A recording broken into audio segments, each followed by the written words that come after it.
반갑습니다. 들으면서 생각의 자리를 비우거나 때로는 채워가는 CEO의 아침 도서관입니다. 이 책은 돈 버는 법에 관한 이야기.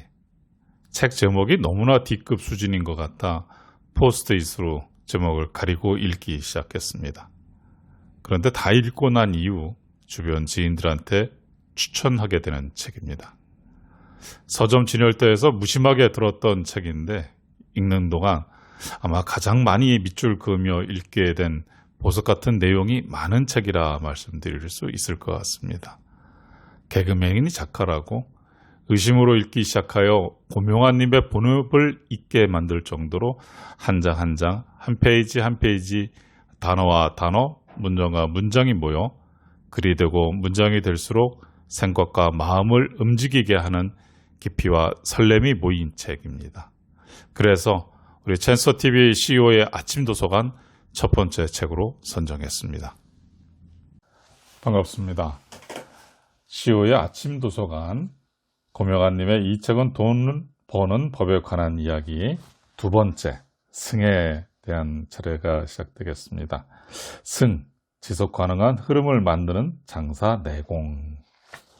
자, 그 중에 첫 번째 수호 제목 들어가 보게 되면 75페이지 10년째 10억 매출이 가능한 이유 해가지고 어떻게 해서 10억을 10년째 이렇게 올리고 있나라는 것에 대해서 적으셨습니다. 자, 75페이지 하단 코로나19를 이겨낼 수 있었던 가장 큰 이유는 네 번째 실패를 겪고 지금의 가게를 시작할 때 트렌드를 공부하며 신중하게 업종 선택한 것이다 라고 나왔어요.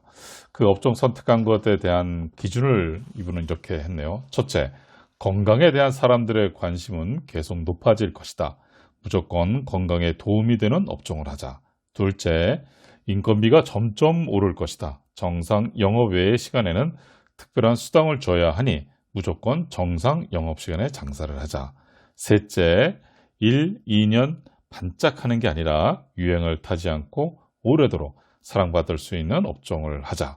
넷째, 지구온난화가 심해지기 때문에 이왕이면 겨울 장사보다는 여름 장사를 하자라고 해서 그 원칙 부분들에 대한 것이 있어요. 그 다음에 77페이지 또 하나의 중요한 비법 부분들에 대한 거는 끌어당김의 법칙이다라고 말씀하셨습니다. 코로나가 시작되면서 하루도 안 빠지고 가게에 출근해 더욱 열심히 일했고 책도 더 열심히 읽었다. 이런 노력이 뭔가 끌어당겼다. 이건 나 혼자 경험한 것이 아니라 끌어당김의 법칙을 아는 사람, 모든 사람이 이 방법으로 성공했다라고 해서 나왔어요. 10년째 부분들에서 매출액을 갖다 10억씩 올리는 부분들에 대한 가능한 이유에 대해서 이렇게 하셨네요. 끌어당김의 법칙에 대해서 78페이지 이렇게 말씀하셨습니다. 세상에는 끌어당김의 법칙이 있다. 그 법칙은 소위 임계점을 돌파하는 순간 누구에게나 적용된다.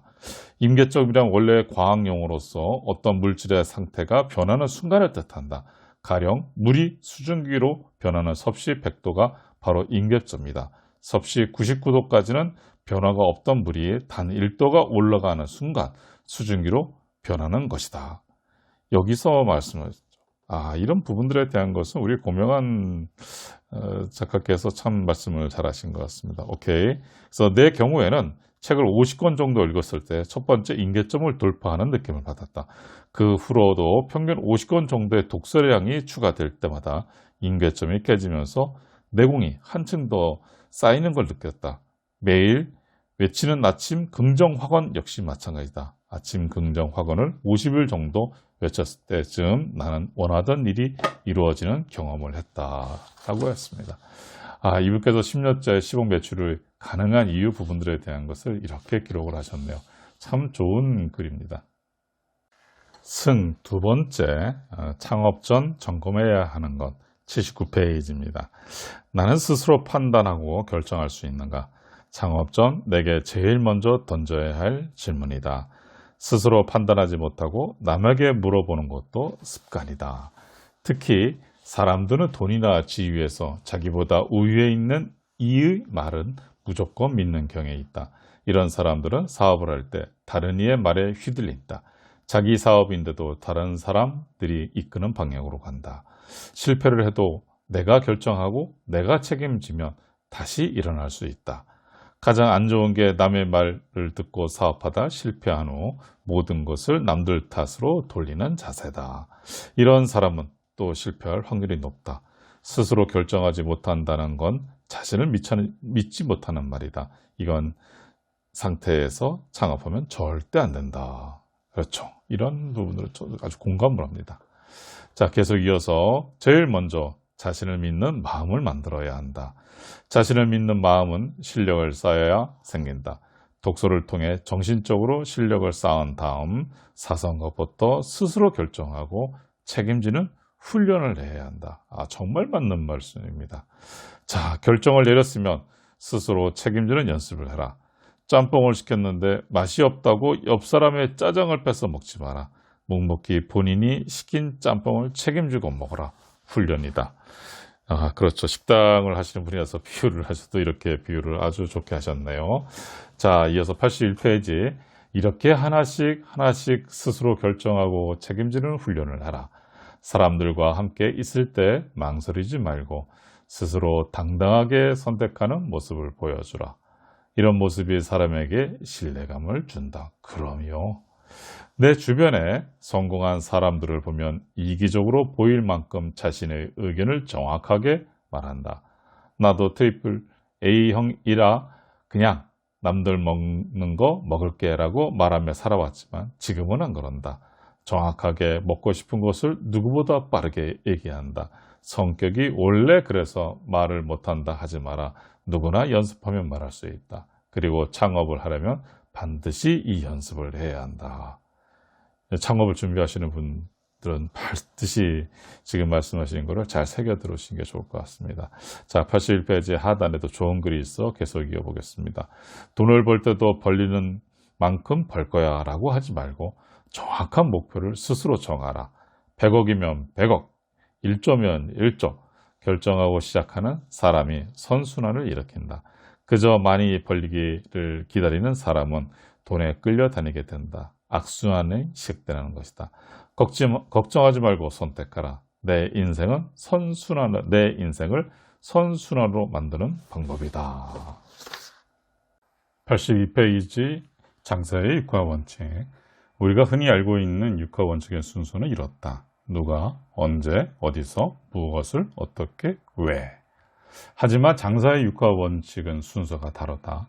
누가, 왜, 무엇을, 어떻게, 어디서, 언제.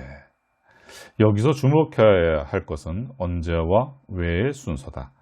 언제가 가장 늦게 나오는 이유는 모든 것을 준비한 후에, 즉 내공을 쌓은 후에 시작해야 하기 때문이다. 그리고 왜가 두 번째로 올라가는 이유는 장사를 시작하기 전에 장사 철학을 먼저 세우는 것이 중요하기 때문이다 라고 말씀하셨습니다. 자, 여기 첫 번째 누가 한번 보도록 하죠. 누가 부분들에 대한 파트는 내가 할 것인가, 누구에게 시킬 것인가, 내가 한다면 나 혼자 할 것인가, 아니면 누군가와 함께 할 것인가, 아니면 나와 기계가 함께 할 것인가. 이제 기계도 사람으로 생각해야 한다. 직원을 고용할 때 반드시 사람 또는 기계를 생각해야 한다. 그렇죠. 이 인건비 부분들에 대한 것이 굉장히 중요한 부분들이에요. 학교를 하다 보면. 두 번째, 왜. 왜를 가장 많이 고민해야 한다. 장사를 왜 하는가? 당연히 장사를 하는 것은 모든 사람은 돈을 벌고자 한다. 반복해서 얘기하지만 돈을 목적으로 장사를 하면 진짜 돈이 벌리지 않는다. 이건 통계적으로 그렇다. 가치를 만들어야 한다. 가치. 타인과 국가와 지구를 위해서 가치를 만들면 돈은 저절로 벌린다. 왜 장사를 하는가라는 질문에 나는 어떤 가치를 만들 것인가로 답하라. 지금 당장 이 질문에 답을 만들기 시작하라. 그리고 창업 전에 반드시 나는 이런 가치를 세상에 만들겠다는 철학을 가슴에 품어라. 예를 들면 나는 형편이 어려운 사람들이 굶지 않게 만들겠다. 나는 세계에서 가장 맛있고 비싼 음식을 만들어 K푸드를 세계에 알리고 외화도 벌어들이겠다와 같이 말이다. 이 외 부분들에 대한 것을 참 강조를 하셨네요. 자, 세 번째, 무엇을? 당신의 무기는 무엇인가? 외가 결정이 되면 다양한 무기들 중에서 선택할 수 있다. 반면에 무엇을 먼저 결정하면 한 가지 아이템에 갇혀 우물 안의 개구리가 되기 십장이다 라고 한 거죠. 자, 계속 이어서 85페이지에 이렇게 나옵니다. 반드시 무엇을 전에 왜가 만들어져 있어야 한다. 기업들이 신년에 새로운 비전을 제시하는 이유가 있다. 비전 없이 달려가는 기업은 작은 파도에도 쉽게 방향을 잃기 때문이다.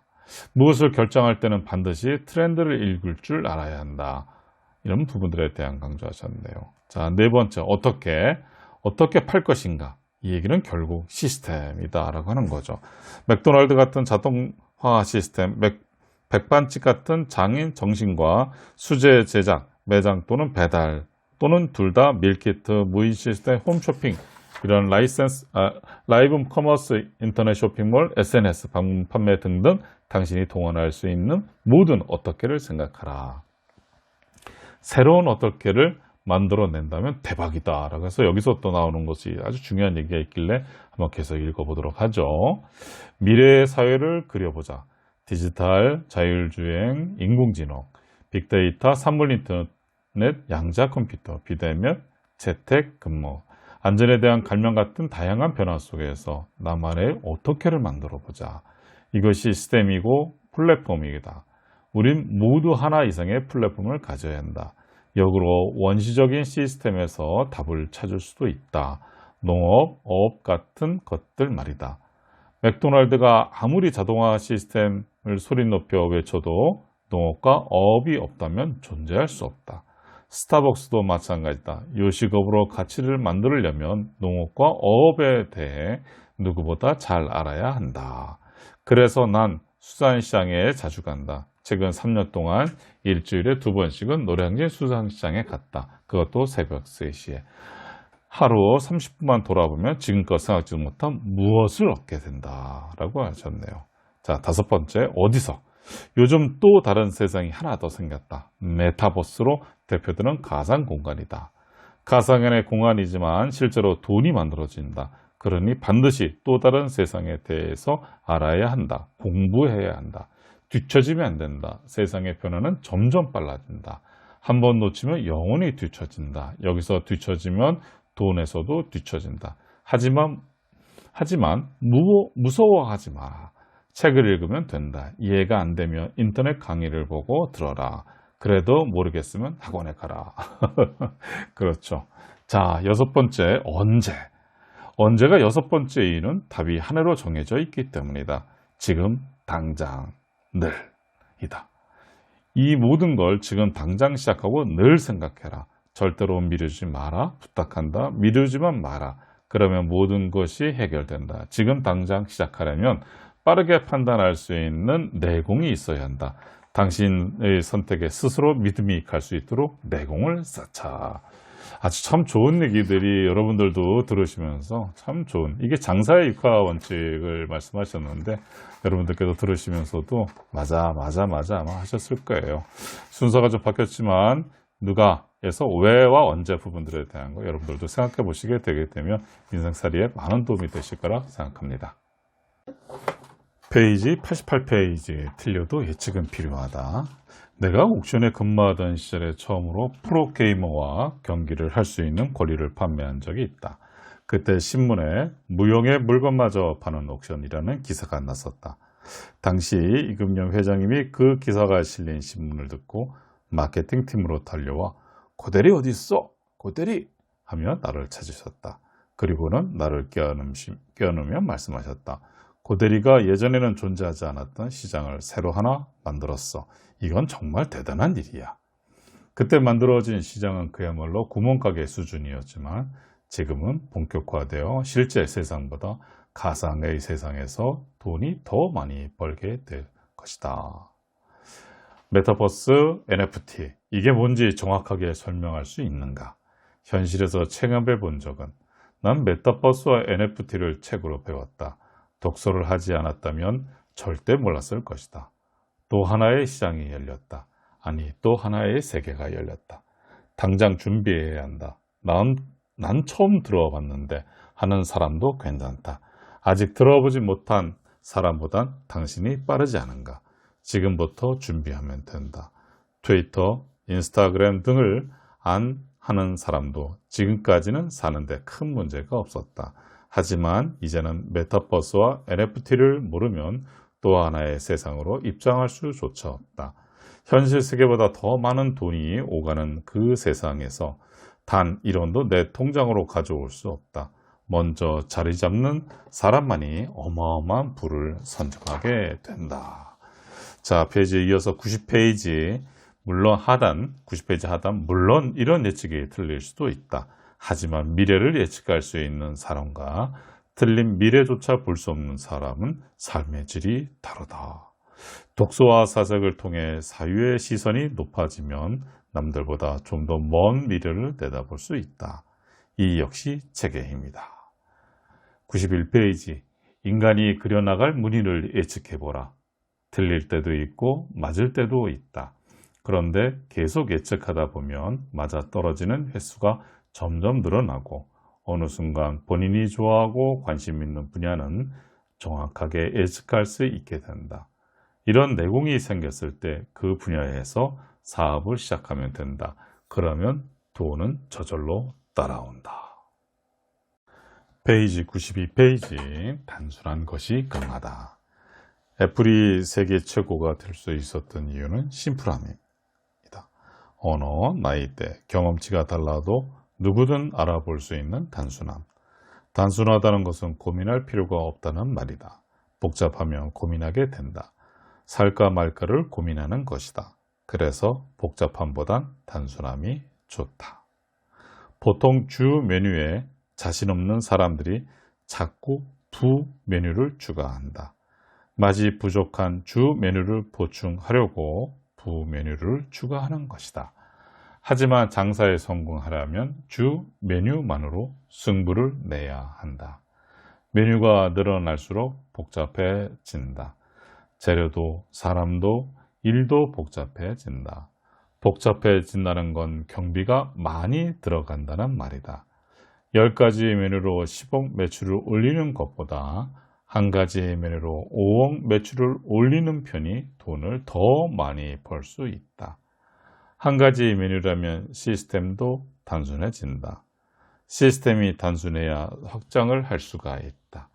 복잡하면 확장할수록 더 많은 돈이 들어간다. 아니, 복잡하면 시스템이 아니다. 모든 손님의 입맛을 맞추려고 하면 점점 더 복잡해진다. 복잡함은 결국 비용이다. 남는 게 없다. 결국 문을 닫게 된다. 복잡함의 유혹을 거부할 수 있어야 한다. 나 역시 지금 11가지 메뉴를 팔고 있는데 5가지로 줄여야 한다.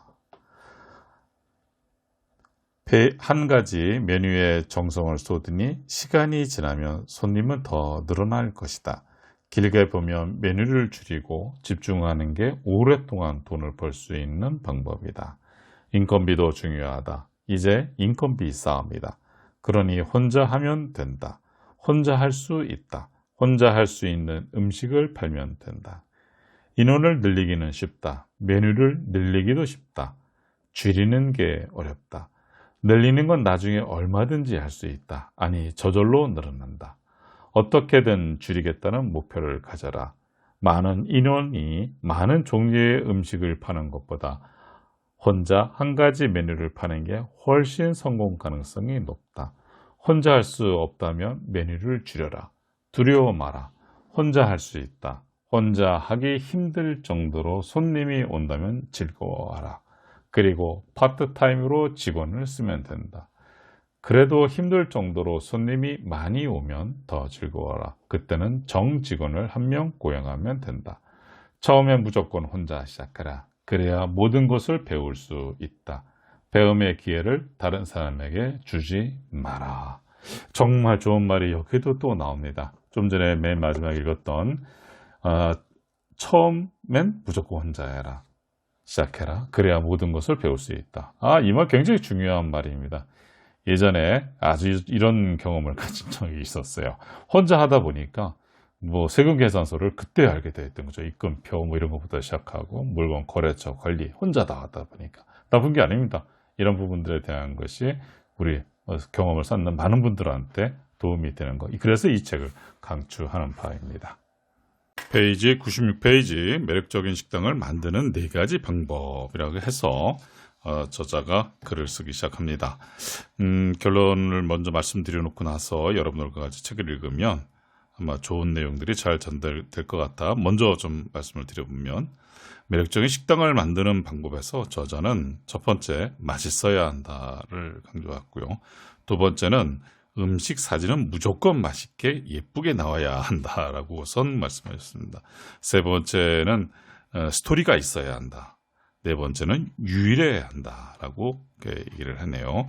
자, 이런 좋은 내용이 어떻게 풀이가 되어 있는지 한번 보도록 하죠. 내가 하려는 식당의 메뉴는 무조건 매력적이어야 한다. 맛있든지 신기하든가 예쁘든가 가성비가 좋든가 유일하든가 엄청난 스토리를 담고 있든가 어떻게든 매력을 발산해야 한다. 내 식당의 매력은 어떻게 찾을 수 있을까? 고객의 입으로 맛을 볼 수 있어야 한다. 고객의 눈으로 분위기를 느낄 수 있어야 한다. 고객의 마음으로 내 가게를 평가할 수 있어야 한다.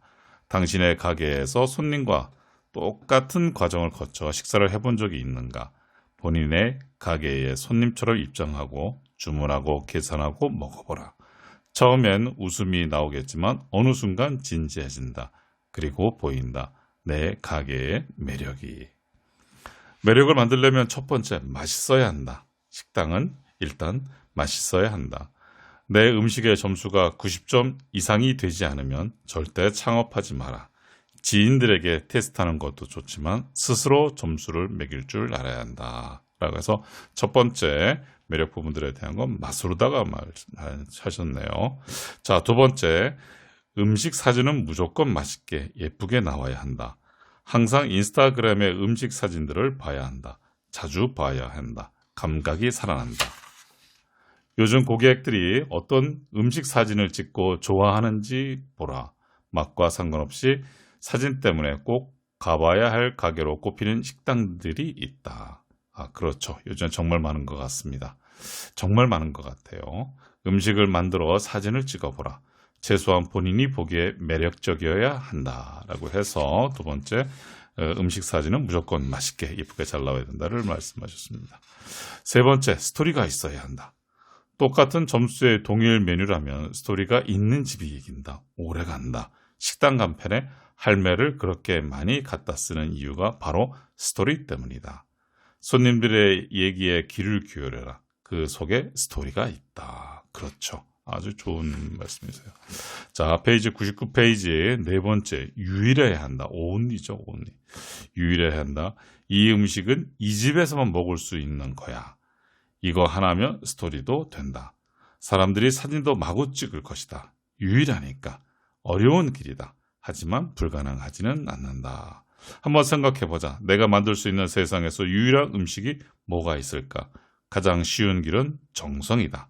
어떤 음식에든 남들에게는 불가능한 정성을 쏟을 자신이 있다면 도전하라. 어렵지만 간단하다. 성공 확률도 가장 높다. 유일할 수 있는 또 다른 방법은 극을 달리는 것이다. 세상에서 가장 큰 돈가스, 세상에서 가장 매운 짬뽕, 세상에서 가장 푸짐한 조개찜, 세상에서 가장 싼 짜장면, 세상에서 반찬 종류가 가장 많은 백반, 세상에서 가장 톡 쏘는 송어회, 세상에서 가장 비싼 참치회, 세상에서 가장 나이 든 할매가 끓이는 된장찌개 등. 자, 이렇게 당신만의 매력을 만들어보자. 웃으면서 일할 수 있어야 매력이 생긴다. 얼굴 찡그린 사람은 매력적일 수 없다. 엄두가 나지 않는다면 창업하지 마라. 참 좋은 말을 여기다 또 해주셨어요. 장사를 하던 사회생활 어떤 분야를 하든 간에 이 부분들에 대한 거 참 좋은 말이에요. 101페이지 꾸준한 현금 흐름 브랜드. 나만의 브랜드를 가지고 있어야 한다. 그래야 자기 상품으로 다른 업체와 경쟁해 이길 수 있고 코로나19 같은 팬데믹 상황에도 흔들리지 않는다.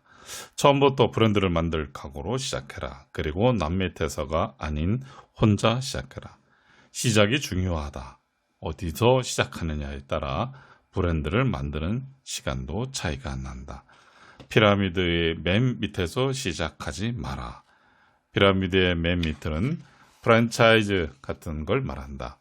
단 아무리 생각해도 난 창업할 능력이 없다면 프랜차이즈로 시작해도 된다. 하지만 반드시 2년 안에 모방하고 재창조하여 나만의 브랜드를 만든다는 각오로 프랜차이즈를 시작해라. 102페이지 하단으로 내려갑니다. 브랜드가 이미 만들어진 식당에 가면 느껴지는 게 있다. 아, 이 맛은 보통 내공에서 나오는 게 아니다. 훌륭하다. 이런 힘은 하루 아침에 생기지 않는다. 그러니 브랜드에 대한 꿈은 강력하게, 호흡은 길게 가져라. 과정을 즐길 줄 알아야 한다. 참 좋은 말이죠. 그렇죠? 자, 103페이지. 실패의 경험만으로 브랜드를 만들기엔 너무 오랜 시간이 걸린다는 것이다. 어쩌면 영영 못 만들지도 모른다. 반드시 실패의 이유를 분석하고 모자란 부분을 채워가는 과정이 있어야 한다. 책은 내가 어디로 가야 하는지, 뭘 배워야 하는지, 어떤 생각을 해야 하는지 알려준다. 사람에게 묻지 말고 책에게 물어봐라. 브랜드를 만드는 과정을 설명하면 다음과 같다. 첫 번째, 브랜드 만들 각오를 한다. 두 번째, 남 밑에서 시작하지 않는다. 처음부터 내가 사장이다. 세 번째, 나만의 브랜드 이름을 짓는다. 네 번째, 필요한 책을 10권 구입한다. 다섯 번째, 창업한다. 여섯 번째, 실패한다. 일곱 번째, 독서를 통해 실패의 이유를 분석하고 실력을 키운다. 여덟 번째, 다시 창업한다. 내가 먼저 브랜드가 되어야 한다. 브랜드가 된 사람은 스스로 생각하는 사람이다. 당신은 얼마짜리 브랜드인가? 당신은 지금 얼마를 벌 수 있는가? 정확하게 분석하고 인정한 후 몸값을 높이자. 몸값을 높이는 방법으로 경험을 통해 실력을 키우고 실패한 분야를 더 배우고 독서로 세상을 보는 눈을 만드는 것 말고 또 무엇이 있겠는가? 그렇죠. 매일 10만 원씩 매출로 만든 1000만 원이 갑자기 생긴 10억보다 힘이 강하다. 꾸준한 현금 흐름이 당신의 미래를, 당신의 가족을 책임져 준다. 참 좋은 말씀입니다. 페이지 105페이지, 손님을 부르는 심벌 마크. 손님을 불러 모으려는 당신의 브랜드를 사람들의 머릿속에 각인시켜야 한다. 그러기 위해서는 네이밍을 하고 심벌 마크를 만들고 주제 색상도 정해야 한다. 심벌 마크를 만들고 주제 색상을 정하는 이유는 고객들의 기억에 오래 남기 위해서다. 사람들에게는 내 브랜드가 시도 때도 없이 생각나게 하기 위해서다. 영어 소문자 I를 보면 뭐가 떠오르는가? 아이폰, 아이패드, 아이패드다. 줄무늬는 아디다스. 그렇죠. 초록색 하면 스타벅스가 떠오르는 건 주제 색상 때문이다. 재미있는 사실은 막상 스타벅스에 가면 초록색이 매장에서 차지하는 비율은 5%밖에 안 된다는 것이다. 70, 25, 5. 법칙이라는 것이 있다. 기본 색상 70, 보조 색상 25, 주제 색상 5로 구성할 때 사람들은 5%의 주제 색상을 가장 잘 기억한다는 것이다. 그러네요. 내 제품을 고안하고 내 매장을 인테리어할 때 이런 법칙을 아는 것과 모르는 것은 엄청난 차이를 만들어낸다. 정말 그럴 것 같아요. 확실한 기준을 가지고 사업을 하는 사람과 모호한 상태에서 그냥 감으로 사업을 하는 사람 중 누가 성공하겠는가? 이제 그러면서 본인의 가게에 있는 부분들 메밀꽃이 피었습니다 할 적에 그런 심벌 마크 만드는 과정에 대해서 이제 풀이를 해주셨습니다.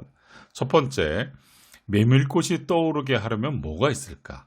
두 번째, 메밀국수는 여름에 주로 먹는데 여름하면 떠오르는 것은? 세 번째, 사람들에게 널리 쉽게 각인될 이미지로는 무엇이 있을까? 메밀이란 이름과 연관이 있으면서 세 가지 조건을 모두 충족시키면 좋겠는데 이런 생각을 하다 무릎에 탁 쳤다. 그래, 매미다. 매미라는 이름은 메밀과 많이 비슷하다. 매미는 여름 곤충이다. 매미는 하루 종일 사방으로 소리를 전파한다. 그렇다면 메밀국수와 매미가 무슨 상관인가? 상관없다. 김과 지도는 무슨 상관인가? 하지만 우리를 지도를 보면 떠오른다. 내칭매 광고 문구도 만들었다. 매미가 울며 메밀꽃으로. 그렇죠. 좋네요. 자, 여러분도 당장 시작해보라. 너무 많이 고민하면 어려우니 일단 만들어보자. 시간이 지나면서 더 좋은 곳으로 변화해 갈 것이다. 스타벅스 로고도 몇 번이나 바뀐 것이다. 창업할 가게의 이름을 짓고 심볼 마크를 만들고 주제 색상을 골라라. 색에 대한 책도 반드시 읽어야 한다. 파란색은 신뢰감을 주고 빨간색은 거짓말을 암시하고 등등. 지금 내가 읽고 있는 책은 좋아 보이는 것들의 비밀과 미친 듯이 심플이다. 이게 최소한의 작업이다. 이 정도도 하기 싫으면 창업하지 말고 취직해라. 그래요. 참 좋은 글이 여기에도 들려있네요. 좋습니다. 109페이지 장사의 핵심 회전율. 당신은 회전율을 계산할 수 있는가? 식당을 목표로 하는 사람들은 회전율을 반드시 계산할 수 있어야 한다. 음식마다 회전율이 다르다. 요식업계 세계에서 꿈의 회전율이라 불리는 숫자가 10이다. 10. 당신의 판매하는 메뉴는 회전율이 어떤가? 가장 많이 회전했을 때 매출이 얼마인지 계산할 수 있어야 한다. 그게 당신이 벌 수 있는 최고의 매출이다. 최고의 매출을 계산한 결과 이것저것 빼고 나면 적자인 경우가 있다. 그러면 애초에 시작을 하지 말아야 한다. 회전율이라는 개념도 모르는 상태에서 창업하는 사람이 너무 많다. 오늘부터 식당에 갈 때마다 회전율을 계산해보라. 이 김치찌개집은 보통 15분이면 사람들이 식사를 마치고 일어나는구나. 그럼 11시 30분부터 1시 30분까지 점심시간으로 봤을 때 점심에는 몇 바퀴를 돌고 저녁엔 또 몇 바퀴를 돌겠구나.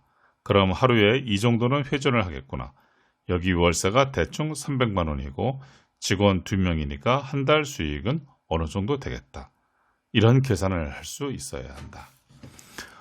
오래 앉아 있어야 매출이 오르는 업종은 손님을 어떻게 하면 오래 머무르게 할까 고민해야 한다. 반면 회전율이 높아야 매출이 많아지는 업종은 어떻게 하면 손님들이 빨리 먹고 기분 좋게 식당을 나가게 할까 고민해야 한다. 그렇다고 손님을 내쫓는 시스템을 만들면 큰일 난다. 오늘부터 당장 회전율 계산하는 연습을 하라. 이 책을 읽은 후에 오늘은 집에서 밥을 먹지 말고 식당에 가라.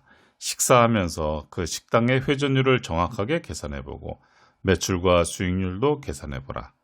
자꾸 하다 보면 내공이 생긴다. 이 내공이 생기면 가게를 돈 들여 차려보지 않아도 가만히 앉아서 머릿속으로 장사를 해보고 회전율을 계산해 볼 수 있다.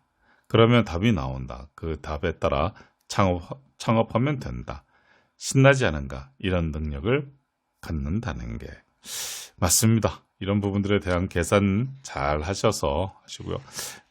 창업을 해서 성공하신 식당 하시는 분들 저도 몇 분 알고 계시지만 이런 분들이 그때 말씀하실 적에 이 회전율 아주 중요한 내용이라고 말씀하셨던 거 기억이 납니다. 참 좋은 내용이네요. 113페이지 이유는 얼마가 적당한가? 정말 궁금한 내용이죠. 사마천의 사마열전 2권에 보면 이런 구절이 나온다. 중간에서 소개하는 사람이나 탐욕스러운 상인은 본전의 3분의 1을 이익으로 챙기고 큰 욕심을 부리지 않는 상인은 5분의 1을 이익으로 얻는다. 사마천은 기원전 145년경에 태어났다. 그때도 30%의 이익을 남기는 사람을 탐욕스럽다고 표현했다. 내가 장사를 해보니 아주 정확한 말이다. 30% 수익을 남기면 문제가 생긴다. 주로 주변 사람이 떠난다. 손님도 떠나고 직원도 떠난다. 탐욕스럽기 때문이다. 예를 들어 밀가루를 사용하는 식당이 있다고 해보자. 식당은 등급이 높은 밀가루와 등급이 낮은 밀가루를 쓸 수 있다. 등급이 높고 낮은 음식의 맛이나 식감에 그렇게 큰 영향을 미치지 않는다. 하지만 식사를 하고 집에 돌아갔을 때 차이가 난다. 등급이 낮은 밀가루로 만든 음식을 먹은 사람은 생목이 오른다고 하고 음식이 뱃속에서 살아오른다고도 하는 더부룩을 느낀다. 하지만 등급이 높은 밀가루로 만든 음식을 먹은 사람은 속이 편안하다. 이런 차이다. 하하. 저 이거 많이 느낍니다. 특히 고속도로 휴게소에서 호두과자 먹었을 적에 호두과자 먹고 나면 아주 직방이 오는 게 이거 있죠. 그래서 천안에 있는 저기 호두과자 거기를 주로 이용을 많이 하죠. 거기는 등급이 지금 이 글에 의하면 되게 좋은 것 같아요. 맞아요. 자, 115페이지. 내가 생각하는 적당한 수익률은 20에서 29%다. 고객도 만족하고 사업자도 만족할 수 있는 수치다. 20% 이상 남으면 주변에 나눠줘야 한다. 사마천도 20%의 이윤을 남기는 게 가장 적당하다고 했다. 그래야 오랫동안 장사를 할 수 있다. 이거 참고하시면 아주 좋을 것 같습니다. 자, 중간 하단 부분에 이익률을 정했다면 어떻게 그 수치를 만들 것인가? 여기서 원가 관리는 필수다. 모든 이익은 원가 기획 단계에서 결정된다. 토요타의 원가 관리라는 책에서 나오는 말이다. 자, 페이지 넘겨서 116페이지 부분들에 대한 거 한번 보도록 하죠. 월 매출액이 5천만 원일 때와 1억 원일 때 수익률 자체가 달라진다. 당연히 매출이 오르면 수익률이 높아진다. 어느 정도 높아지는지 본인이 계산할 줄 알아야 한다. 수익률이 높아지면 그만큼 고객에게 돌려줘야 한다. 수익이 생기는 쪽쪽 주머니 챙기면 오래가지 못한다. 반드시 정확한 수익만 남기고 나머지는 재투자해야 한다. 그래야 100년 기업을 만들 수 있다. 그래요. 예나 지금이나 참 이런 부분들에 대한 것은 중요한 포인트인 것 같습니다. 여기에 나오는 거 20에서 29%를 우리 공명한 작가님께서는 말씀하셨고 주요 부분들에 대한 20% 정도 부분들 말씀하셨네요. 그래요. 이 정도 선에서 하시게 되게 되면 사회통념상 고전부터 내려오는 가장 적당한 이윤이라고 보통도 말씀하시네요. 아주 좋은 내용이라고 생각합니다. 네. 페이지 118페이지 유리의 핵심은 백이다. 책의 페이지는 많지 않습니다. 3페이지밖에 안 되는데 내용이 워낙 좋아서 이 부분은 좀 많이 읽도록 볼게요. 잘 들어보세요. 굉장히 좋은 내용들. 복잡한 심령이 있으신 분들, 사업을 어떻게 하면 성공할 수 있을까, 기타 여러 가지 하시는 분들 중에서 한번 잘 들어보시면 많은 영감을 얻으실 수 있는 좋은 내용인 것 같아서 강추해서 읽어드려 보겠습니다. 내 아내는 요리를 못한다. 결혼하고 아내가 요리하는 걸 보면서 깨달은 게 있다. 요리에 자신이 없을수록 뭔가 더 넣으려 한다는 것이다. 요리의 핵심은 덜 넣는 것이다. 지금 당신이 만들고 있는 음식 맛에 자신이 없다면 레시피에서 한 가지씩 빼보라. 한 가지를 빼도 충분히 그 맛을 낼 수 있다. 신기하다. 신선한 원재료에 딱 한 가지로만 간을 하라. 음식 맛은 이렇다. 조미료가 많이 들어갈수록 첫맛은 좋지만 뒷맛은 질려서 숟가락 놀리는 속도가 느려진다. 반대로 조미료 없이 원재료의 소금이나 간장만으로 완성한 음식은 처음에 맛이 왜 이렇게 심심하지? 라는 생각이 들지만 먹으면 먹을수록 숟가락 움직이는 속도가 빨라진다. 돈 버는 레시피의 비결 역시 백이다. 사람들은 점점 건강한 음식을 원하고 그런 음식에 기꺼이 많은 돈을 지불한다. 그렇다면 어떻게 해야 돈 버는 요리를 만들 수 있을까? 요리에 대한 생각 지수가 높아야 한다. 생각 지수가 높아야 용기가 생기고 용기가 있어야 소금만 넣고 맛을 낼 수 있다. 이렇게 만든 음식이 궁극의 맛을 보여준다. 이렇게 만든 음식이 사람들에게 감동을 준다. 메뉴도 줄여야 하는 이유가 바로 이 때문이다. 100년간은 노포 만들려면 이 작업부터 먼저 해야 한다. 한 가지를 빼면 맛이 덜할 거라는 의심을 버려라. 뺄수록 깊은 맛이 난다. 우리 삶도 그렇다. 뭔가를 더 가질수록 복잡해지고 어려워진다. 버릴수록 행복하다는 정리의 마법이다. 돈 버는 요리의 반대는 더하기다. 아, 참 좋죠. 그래요. 페이지 넘겨서 120페이지. 장사가 안 되면 메뉴부터 늘릴 생각을 하는데 오히려 메뉴를 줄여야 한다. 요식업에서 더하기는 결론적으로 빼기다. 아, 그렇죠. 이거는 요식업뿐더러 세상에 대한 고민을, 사업에 대한 고민, 많이 가지고 계신 분들은 그런 것 같아요. 내리면 내려놓을수록 그렇죠. 정리가 되는 것 같아요. 자, 아무튼 좋은 글이어서 여러분들과 같이 아주 좋은 부분 읽었던 것 같아요. 요리의 핵심은 빼기다. 페이지 121페이지. 워크 이지 하라. 우리는 워크 하면 저절로 하드를 떠올린다. 일은 무조건 열심히 해야 하고 당연히 힘들고 괴로운 것이라고 생각한다. 힘들고 괴롭지만 참고 견디며 하는 일이라고 생각한다. 모든 사람이 그렇게 사는 것으로 알고는 힘들고 괴로운 시간을 견디며 일하는 자신이 대견하다고 생각한다. 하지만 시간이 흐를수록 피곤함은 쌓이고 자존감은 낮아진다. 쉽고 즐겁게 일하며 성과를 내는 사람들이 많다. 이들의 핵심은 심플이다. 그들은 모든 일을 단순하게 처리한다. 좋아요. 페이지 122페이지. 음식도 마찬가지다. 정해진 시간 안에 명쾌하고 빠르게 만들어야 한다. 요리를 잘하는 사람들 역시 머릿속에 조리 과정이 한 줄로 잘 배어돼 있다. 우왕좌왕하지 않는다. 다음에 뭘 해야 하는지 정확하게 몸에 배어 있다. 그렇죠. 즐겁게 요리하는데 맛을 기가 막히게 내는 사람들을 우리는 고수라 한다. 일을 열심히 힘들게 하는 사람은 하수다. 똑같은 밤을 새워도 고수들은 즐겁게 밤을 새운다. 이 점이 하수들과 다르다. 그렇다면 어떻게 즐겁게 밤을 새울 수 있을까? 남이 시키는 일을 하지 않으면 된다. 남이 시키는 일을 하더라도 억지로 하지 말고 자발적으로 하면 된다. 내게 주어진 일을 자발적으로 하라. 자발적으로 일하는 사람은 지금은 남이 시키는 일을 하고 있지만 결국에는 내가 나에게 시키는 일을 하게 될 것이다. 내가 나에게 시키는 사람은 사장이다, 대표다, 부자다, 고수다. 자발적으로 일하는 방법 중 첫 번째가 미리미리. 뭐든 미리미리 하는 사람은 시간에 끌려다니지 않고 자신의 시간을 지배하며 산다. 작은 것부터 쉽게 하며 성과를 내는 습관을 들이자.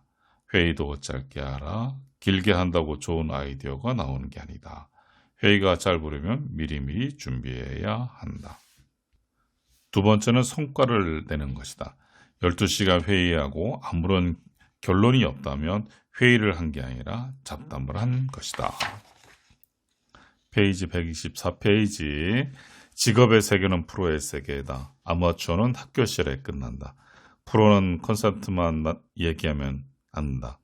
컨셉트가 통과되면 그때 대본을 만들면 된다. 쉽게 만들어야 많이 만들 수 있다. 힘들고 어렵게 오래 만든다고 좋은 아이디어가 탄생하는 건 절대 아니다. 착각이다. 자, 당신은 어떤가? 당신은 일을 미리미리 하는가? 매일매일 성과를 만들고 있는가? 당신이 하고 있는 일을 한 문장으로 말할 수 있는가? 당신 삶의 목표를 한 단어로 말해보라.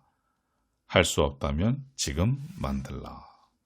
그렇죠. 앞에 했었던 내용들하고선 하는 부분들이 약간은 겹치지만 이것도 또한 굉장히 좋은 거 아니겠어요? 많은 생각을 하는 아주 좋은 글이 또 나온 것 같아서 굉장히 좋았던 것 같습니다. 여러분들께서도 미리미리 하시고 성과를 내는 부분들에 대한 작업들 하시게 되고 그것이 프로의 세계, 고수, 하수의 차이 들어보시면 생각해 보시게 되게 되면 이 CEO의 아침 도서관에 대한 의미가 상당히 있는 것 같아요. 좋은 글이었습니다. 페이지 125페이지. 아침 시장을 공략하라. 풍토병으로 굳어진 감염병, 엔데믹을 말하는 요즘이다. 과연 코로나가 완전히 끝나면 예전의 삶으로 돌아갈 수 있을까? 난 돌아갈 수 없다고 본다. 어느 정도 팬데믹 이전과 이후의 삶이 혼재된 상태로 살아갈 것이다. 그중 대표적인 생활 방식이 집에 일찍 들어가기다. 술을 늦게까지 마시지 않는다. 밤 장사가 당분간은 어느 정도 타격을 받을 것이다. 새로 창업하는 이들이라면 아침 시장을 공략하자. 요즘 대부분의 가정에서 요리를 하지 않는다. 간편식 위주의 식사를 한다. 하지만 한국 사람이라면 누구나 집밥을 그리워한다. 특히 아침을 집밥 스타일로 먹고 싶어 한다. 오전 7시부터 오후 2시까지만 장사하라. 이렇게 장사해도 하루 500만 원 매출도 충분히 올릴 수 있다. 아침 7시부터 문 여는 곳은 별로 없다. 경쟁자가 그만큼 없는 것이다. 하지만 저녁 7시엔 모든 가게가 문을 연다. 모두가 경쟁자다. 그렇죠. 자, 페이지 127페이지. 오전 메뉴로 창업을 한다면 그 동네에 거주하는 사람은 얼마나 되는지, 직장인은 얼마나 되는지 분석해야 한다. 난 한식 브런치를 기획 중이다. 늘 보던 느끼한 스타일의 브런치가 아니라 담백하고 맛있는 한식 스타일로 브런치를 만들 것이다. 가게의 이름은 한식 브런치 아점이다. 가로 열고 내가 이미 상표권 출원 중이니 같은 컨셉으로 하고 싶은 사람은 다른 이름으로 오픈하라. 아주 친절한 안내가 있네요. 자, 계속 이어서 한식 브런치는 앞으로 대세가 될 것이다. 주말 이틀만 아침에 장사해도 이틀에 1,000만 원 매출은 올릴 수 있다는 게 내 계산이다. 주말 오전에만 장사하고 1년 매출 5억 목표다. 1년에 90일 장사하는 것이다. 아주 좋은 아이디어인 것 같아요. 요즘에 이런 서울 이런 부분들 아침에 주말에 해서 식당을 가보게 되게 되면 이 브런치 시간에 정말 많으신 분들이 나와서 식사하는 것 같아요. 우리 작가께서 정확하게 꿰뚫고 보고 계신 거니까 저는 거기에 한 표를 드립니다. 페이지 128페이지 수익 구조를 살펴라. 혹시 창업을 하실 계획이 있으신 분들은 반드시 이 부분들을 읽어드릴 테니까 잘 생각을 해보세요. 참 좋은 글입니다. 배달 전문 메밀국수 가게를 준비하라고 공유주방 업체의 상담을 받았다. 공유주방들은 주로 상권이 좋은 곳에 위치하고 있기 때문에 배달 수요가 많을 거라 생각했다. 공유주방에 들어가면 내가 준비할 게 거의 없다. 조리에 필요한 모든 것이 빌트인으로 준비되어 있고 음식이 배달되는 과정도 간편하게 설정되어 있다. 하지만 편한 만큼 임대료 등의 비용이 비싼 편이다. 상담을 마치고 나오면서 혼자 한마디 했다. 이거 공유주방 업체 사장을 위해 일하는 거네. 아, 그렇죠. 자, 사실 배달을 주로 하는 소상공인들은 배달의 민족을 위해 일하는 거나 마찬가지다. 장사를 해보면 느낀다. 무슨 말인지 잘 와닿지 않는다면 이런 비유는 어떨까? 유튜브 1년에 몇십억 수입을 올리는 유튜버가 있다. 하지만 모든 유튜버는 유튜브를 위해 일하는 것이다. 유튜브도 배달업체도 수익 구조가 그렇다. 아, 그러네요. 자, 페이지 129페이지. 내가 피라미드의 가장 꼭대기에 올라가야 한다. 하지만 한 번에 올라갈 수는 없다. 지금 자신의 위치가 어디인지 확인하고 본인이 속해 있는 피라미드를 그려보라. 그렇죠. 이건 그림 정말 그려보면 좋을 것 같아요. 자, 페이지 130페이지. 이 책을 읽는 사람들 중에는 큰 돈을 벌고 싶은 사람도 있을 것이다. 그렇다면 나를 위해서 일할 플랫폼을 만들면 된다. 내가 요즘 그 작업을 하는 중이다. 요즘 책을 읽을 때 머릿속에서 끊임없이 이 질문을 던진다. 나를 위해 일하게 할 수 있는 플랫폼은 뭐가 있을까? 어떤 방식이 있을까? 서두르지 않는다. 답이 찾아질 때까지 읽으면 된다. 결국 알게 된다. 대신 얼마짜리인지 생각도 해야 한다.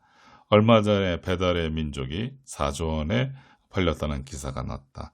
그 기사를 보고 나도 4조 가치 회사를 만들어야지 라고 생각하기 전에 자신의 가치가 얼마인지부터 알아야 한다. 그렇죠. 자, 하단 131페이지 하단에 결국 책을 읽다 보면 돈을 벌어야 할 사람은 돈을 벌게 되고 돈이 아닌 다른 이유를 위해 태어난 사람은 그 이유를 따라 살게 된다. 결론은 두 사람 모두 행복해진다는 것이다. 내가 태어난 이유를 알고 그 길을 걷기 때문이다. 이런 사람들은 결과보다는 과정이, 오늘이, 지금이, 이 순간이 행복한 사람들이다. 이 책을 쓰기 위해 책을 읽고 아이디어를 떠올려 보는 이 시간이 행복하다. 참 좋은 글이 나와 있어요. 아무튼 여러분들께서 글을 몇 번에 걸쳐서 읽다 보면 이 수익 구조를 살피는 부분이 이게 굉장히 중요한 의미가 있어요. 아까 우리 고명환 작가도 했었지만은 장사를 해보면 느낀다라고 아까 그런 말씀하셨지 않습니다. 장사를 해보면 느낀다로 했을 적에 사실은 뭐냐 그러면 우리가 피드백 부분들에 대한 비용을 그럼 너무 많이 치르는 게 되는 거예요. 피드백은 비싸다라고 하는 뭐 말도 있지만 그러기엔 너무나 사실은 아픔이 클 수도 있어서 이 고명환 작가님의 말씀을 한번 잘 되새겨 보시게 되게 되면 사업을 하시고 장사를 하시는 분들에 대한 큰 도움이 될 거라고 생각을 합니다. 역시 참 좋은 글이네요. 페이지 133페이지 승의 끝 제목 웃어라 또 웃어라 계속 웃어라. 누군가는 그게 무슨 비법이냐고 할 수 있지만 사업에서 내가 가장 중요하게 생각하는 수단이 있다. 바로 미소다. 손님을 맞이할 때도 웃고 음식을 만들 때도 웃고 화장실 청소를 할 때도 웃는다. 그렇죠. 자, 웃는 게 너무 자연스러우신데 저는 웃는 얼굴이 이상해요. 당연하다. 연습을 하지 않아서 그렇다. 개그맨들은 늘 웃는다. 자주 웃는다. 만나면 웃고 아이들을 회의할 때도 웃고 밥 먹을 때도 웃는다. 그렇죠. 혼자 있을 때 과장되게 웃어보자. 양쪽 입꼬리를 최대한 위로 올리고 짐 캐리처럼 웃는 연습을 하라. 다리가 찢어지듯 웃음 근육도 찢어져야 자연스러운 미소가 생긴다. 그렇죠. 모든 사업에서 가장 중요한 건 인간관계이고 인간관계에서 가장 중요한 건 웃는 얼굴이다. 가식적으로 웃는 얼굴은 금방 티가 안 난다. 웃는 연습을 하지 않는 사람은 갑자기 웃으려면 얼굴이 더 경직된다. 그런 근육으로 웃는 얼굴을 만들면 상대방이 저 사람은 가식적인 사람이구나 라고 생각하게 된다. 진심으로 웃는 얼굴들을 만들어야 한다. 만들 수 있다. 지금 당장 크게 웃어라. 계속 웃어라. 그냥 그렇게 혼자 웃고 있는 자신이 웃겨서 진짜 웃음이 날 때까지 계속 웃어보라. 진심으로 웃는 상태가 됐을 때 본인의 얼굴 근육을 느껴보라. 그렇죠. 참 좋은 말씀 많이 합니다. 자, 135페이지 어린 시절을 생각해보라. 우리는 그냥 웃었다. 주변의 모든 게 웃겼다. 나이가 들고 세상을 알아가면서 점점 미소를 잃었다. 괜찮다. 지금부터 다시 연습하면 된다. 내 앞에 지나가는 길고양이를 보면서 웃어라. 내 앞에 떨어지는 낙엽 잎을 보며 웃어라. 뜨거운 밥에 피어오르는 김을 보면 웃어라. 엘리베이터 안에서 웃어라. 사람들이 있어도 웃고 없어도 웃어라. 그렇죠. 자, 페이지 136페이지. 웃음이 안 나오면 펄쩍펄쩍 뛰어보라. 내가 강아지가 됐다고 생각하고 뛰면서 거울에 비친 내 얼굴을 보라. 인간은 점프를 하면 웃게 된다. 사진작가 필립 할스만을 검색해서 점프하는 사진을 보라. 자연스러운 웃음이란 어떤 것인지 볼 수 있다. 당신도 지금 당장 몇 번만 점프해보라. 기분이 좋아질 것이다. 무엇보다 웃음은 본인에게 좋다. 웃음은 스트레스를 몰아낸다. 아니, 그보다 웃음은 스트레스를 해소해준다. 짐신 빵 터져서 웃어보라. 그날의 스트레스가 다 날아간다. 웃는 연습을 하면 웃는 게 웃기다. 100만 불짜리 미소라는 말이 그냥 생긴 게 아니다. 습관처럼 웃을 수 있다면 당신은 이미 1000만 달러를 가진 것이다. 지금 환율로 120억 4,500만 원이다. 그렇게 크네요. 축하한다. 그렇죠. 자, 이걸로 해서 우리 승 부분들에 대한 거를 쭉 한번 같이 봤어요. 참 좋은 글이 많이 나오지 않습니까? 여러분들이 사업을 하시든 어떤 생활을 하실 때 속에서 이번에 일려드렸던 이 승, 지속 가능한 흐름을 만드는 장사 내공이지만 이 장사를 떠나서 인생에도 많이 도움될 수 있는 좋은 글이었을 것 같습니다. 다음 시간에는 전에 해당하는 생각의 전환을 만드는 독서 내공으로 찾아뵙도록 하겠습니다.